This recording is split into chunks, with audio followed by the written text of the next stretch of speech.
If Ram covers a certain journey at 60% of his usual speed, he reaches the destination late by 36 minutes. His usual time in minute to reach the destination is। चलिए इसे हिंदी में एक बार पढ़ लेते हैं। यदि राम एक निश्चित यात्रा अपनी सामान्य चाल की 60% चाल से तय करता है तो वह 36 मिनट की देरी से गंतव्य पर पहुंचता है। गंतव्य तक पहुंचने में उसका सामान्य समय मिनट में कितना होगा। ओके, यह क्वेश्चन एसएससी सीजीएल 1/12/2022 को आ चुका है। मेरे प्यारे दोस्तों, आने वाले एग्जाम्स के लिए बहुत ही ज़्यादा इम्पॉर्टेंट है ये क्वेश्चन। तो चलिए एक बार मैं अपने भाषा में इस क्वेश्चन को समझाता हूँ। देखिए, राम नाम का एक आदमी है, वह एक यात्रा करता है और यात्रा जो है वो फिक्स है। निश्चित यात्रा माने फिक्स यात्रा, मतलब या लीलुआ से उसको हावड़ा जाना है या हावड़ा से उसको लीलुआ आना है। एक फिक्स यात्रा हो चुका। सामान्य चाल की 60% चाल से तय करता है। मान लीजिए उसका सामान्य चाल कितना होगा मेरा भाई, उसका सामान्य चाल 100% होगा। कितना होगा? 100%। लेकिन अब वो कितना परसेंट के हिसाब से करता है?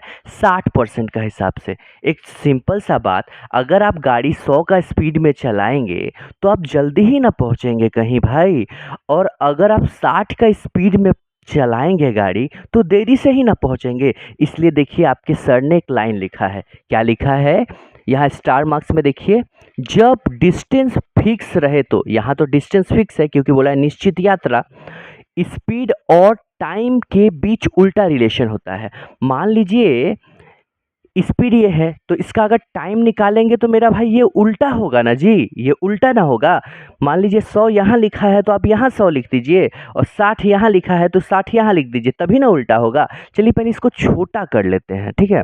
देखिए, आप अगर इसे छोटा करेंगे तो 20 के टेबल से कितने टाइम में? 5 बार में। और 20 के टेबल से कितने टाइम में? 3 टाइम में। और सर ने कहा स्पीड के साथ उल्टा टाइम का कैसा रिलेशन होता है? उल्टा। तो उल्टा लिख लीजिए मेरे भाई, 3 और 5। कोई दिक्कत है?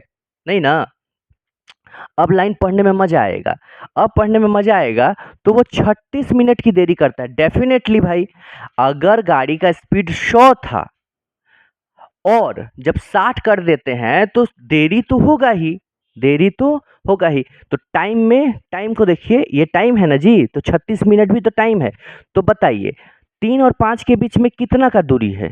2 का दूरी, ठीक है।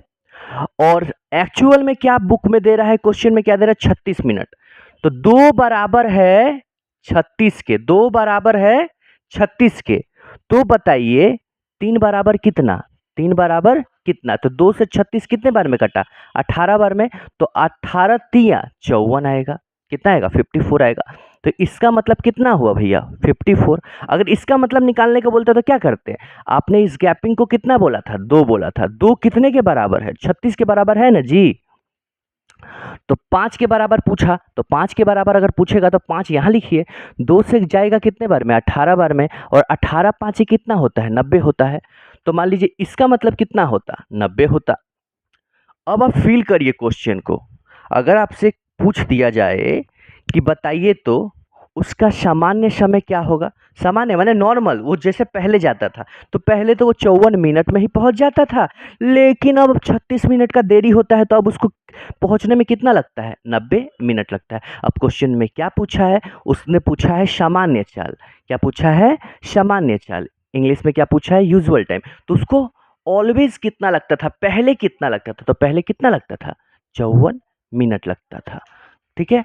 तो आंसर इसका होगा 54 मिनट। अगर क्वेश्चन ऐसा पूछ दे कि बताइए तो कि लेट होने के बाद कितना लगता है, तो लेट होने के बाद 90 मिनट लगता है। ओके, तो आज के लिए बस इतना ही।